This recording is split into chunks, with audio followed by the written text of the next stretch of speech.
तेजस्वी यादव ने खोल दी नीतीश कुमार की पोल। मनोरंजन नहीं, काम करने के लिए आए थे आपके साथ। असंभव काम को भी मुमकिन करके दिखाया। क्या है नीतीश कुमार के पलटी मारने का राज? बिहार विधानसभा में फ्लोर टेस्ट के दरमियान जिस बात की चर्चा सबसे ज्यादा हुई वो थी तेजस्वी यादव के भाषण की।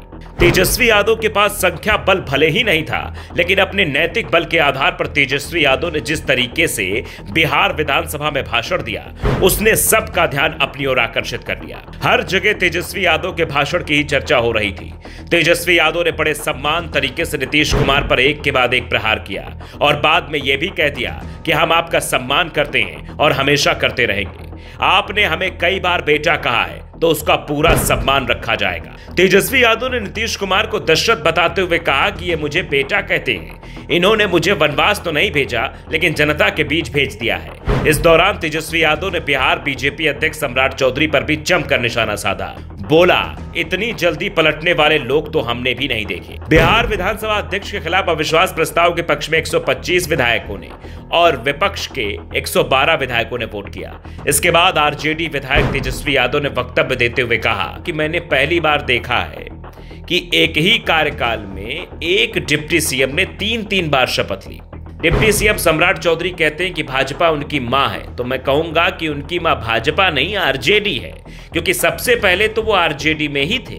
विजय कुमार सिंह के बारे में बोलते हुए तेजस्वी यादव ने कहा कि मैं कहना चाहूंगा कि वो एक ही टर्म में नेता प्रतिपक्ष, नेता विरोधी दल और डिप्टी सीएम भी बन गए। तेजस्वी यादव ने आगे कहा कि मैं नीतीश कुमार का बहुत आदर करता हूं और करता रहूंगा। तेजस्वी यादव ने सीएम पर तंज कसते हुए कहा कि आप लोग भगवान राम की चर्चा करते हैं, हम सबके मन में राम है। मैं नीतीश जी को दशरथ की तरह अपना पिता मानता हूं। कई बार आप लोगों के सामने इन्होंने कहा कि अब यही आगे बढ़ेगा, यानी तेजस्वी आगे बढ़ेगा, आगे सब कुछ इसी के हाथ में तो रहेगा, तो चलिए नौजवान ही आगे करेगा।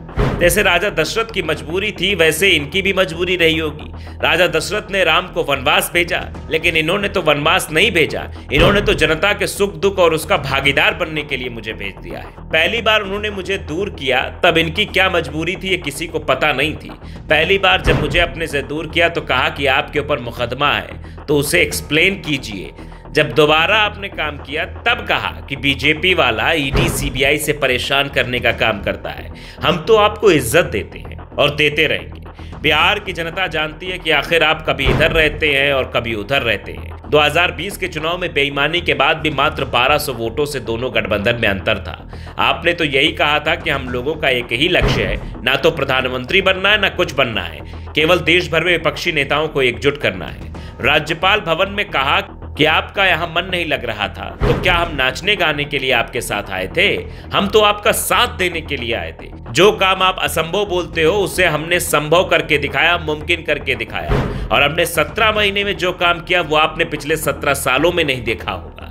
दरअसल ये जो कुछ भी वक्तव्य तेजस्वी यादव के द्वारा दिया जा रहा था, इसका सीधा मतलब था कि तेजस्वी यादव को जब भी सत्ता मिली, तेजस्वी यादव ने जनता के लिए काम किया। और नीतीश कुमार को अगर मजा नहीं आ रहा था तो नीतीश कुमार को मजा दिलाने के लिए तेजस्वी यादव उनके लिए साथ नहीं गए थे, बल्कि जनता का काम करने के लिए उनके साथ गए थे। तेजस्वी यादव के पास बहुमत भले ही नहीं था, लेकिन पिछले कुछ दिनों से चली चर्चाओं के मध्य जो बात निकलकर सामने आई वो इस बात का इशारा जरूर करती है कि बिहार में एक बड़े लीडर के तौर पर तेजस्वी यादव उभर रहे हैं। और आने वाले समय में बीजेपी को कोई नेता अगर टक्कर दे सकता है तो बिहार में तो वो तेजस्वी यादव होंगे। तेजस्वी यादव ने अपने बयान से स्पष्ट कर दिया कि उन्होंने सिर्फ जनता के लिए काम किया है और नीतीश कुमार पर भरोसा करना उनकी सबसे बड़ी गलती थी।